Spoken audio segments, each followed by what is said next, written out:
Bismillahirrahmanirrahim. Assalamualaikum warahmatullahi wabarakatuh. Waalaikumsalam warahmatullahi wabarakatuh. Alhamdulillah wassalatu wassalamu ala Rasulillah wa ala alihi wa ashabihi wa man tabi'ahum ila yaumil qiyamah, amma ba'du. Jemaah salat tarawih yang semoga dirahmati Allah Subhanahu wa taala. Suatu ketika seorang ulama besar yang bernama Imam Ahmad bin Hanbal yang tinggal di kota Irak saat itu, tiba-tiba Imam Ahmad ini seorang ulama yang sangat terkenal, terdorong hatinya untuk berangkat ke negeri Syam, sekitar daerah Palestina atau Suriah. Tanpa ada maksud dan tujuan, tiba-tiba terdorong, tergerak hatinya untuk berangkat ke Syam dari Irak. Begitu datang ke Syam, tiba di sebuah masjid waktu zuhur. Lalu Imam Ahmad melaksanakan sholat zuhur, terus sholat asar, membaca Al-Quran sampai maghrib hingga larut malam. Karena kemalaman tidak ada tempat dan tujuan yang jelas, maka Imam Ahmad tersebut berniat untuk menginap di masjid yang didatanginya. Tapi saat itu marbotnya melihat,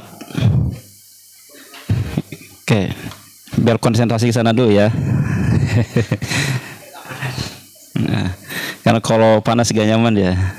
Nah, baik.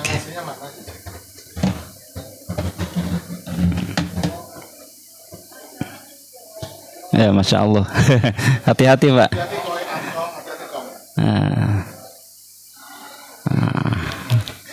Oke.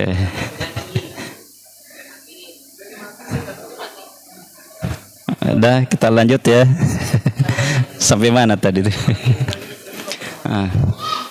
Jadi Imam Ahmad berniat untuk bermalam di masjid yang disinggahinya. Tapi kata marbot, maklum marbotnya itu agak tegas gitu. Dia marbotnya ini kalau pengumumannya suka kenceng, ngalahin Pak DKM-nya gitu. Ini kata marbotnya itu, Syekh, Anda tidak boleh nginep di sini. Karena menurut kesepakatan DKM tidak boleh ada yang nginep di sini. Nah, Imam Ahmad tetap kekeh sampai didorong gitu sama marbot masjid. Akhirnya Imam Ahmad keluar dari masjid itu dan ketahuanlah di seberangnya masjid itu ada sebuah toko roti. Kata tukang toko roti tersebut, "Wah Syekh, silakan Anda boleh menginap di sini dan besok bisa melanjutkan perjalanan." Lalu si Syekh yang disebut Imam Ahmad tadi, jadi orang-orang tidak tahu bahwa beliau itu adalah seorang ulama besar. Karena pada waktu itu kan belum viral, belum ada HP seperti saat ini. Ulama terkenal, kesohor kemana-mana, tapi wajahnya tidak tahu. Nah, kata tukang roti tadi, "Wahai Syekh, silakan Anda boleh menginap di toko saya dan besok boleh melanjutkan perjalanan." Lalu Imam Ahmad menginap di situ, dan yang unik, Imam Ahmad melihat apa yang dilakukan oleh tukang roti tadi. Selama dia mengadon itu roti, maka lisannya itu selalu mengucapkan Astagfirullahalazim, Astagfirullahalazim, Astagfirullahalazim.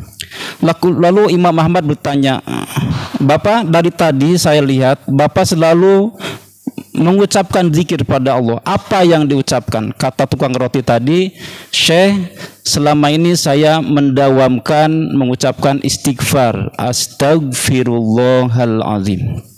Lalu ditanya oleh Imam Ahmad, "Apa hasil dari zikir istighfar tersebut?" Kata si tukang roti, "Semua hajat saya, semua keinginan saya selalu Allah kabulkan, kecuali satu. Saya berkeinginan untuk bertemu dengan Imam Ahmad." Kata Imam tadi, "Sayalah Imam Ahmad." Jemaah yang semoga dimuliakan Allah Subhanahu wa taala, intinya kan kita sudah bisa menangkap bahwa ternyata betapa dahsyatnya kalimat istighfar. Astaghfirullahalazim. Segala sesuatu keburukan yang terjadi pada kita diakibatkan karena dosa. Semua musibah yang terjadi kepada kita diakibatkan karena dosa. Sulitnya doa tembus kepada Allah Subhanahu wa taala dikarenakan dosa.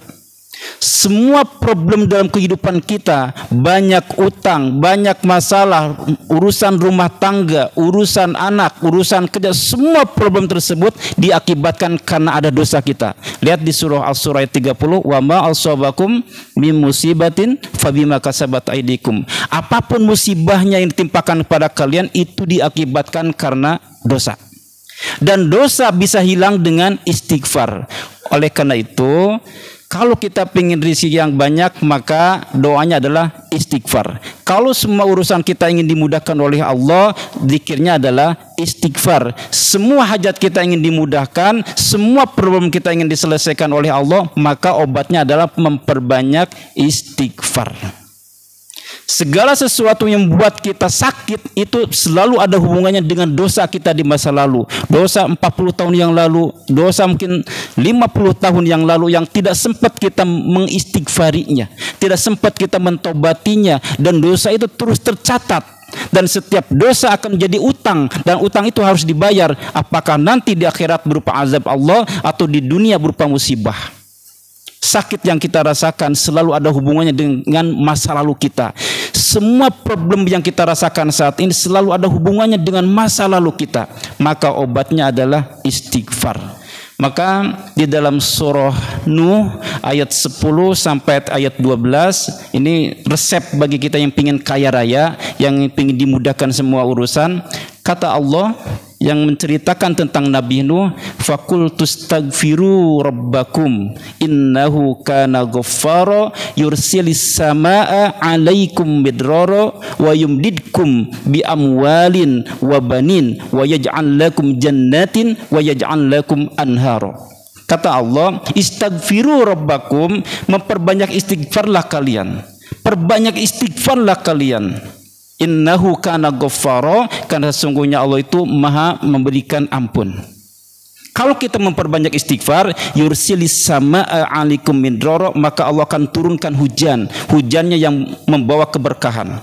Wa yumdidkum bi amwalin, ini bagi yang ingin kaya. Wa yumdidkum bi amwalin, maka Allah akan panjangkan, Allah akan luaskan harta.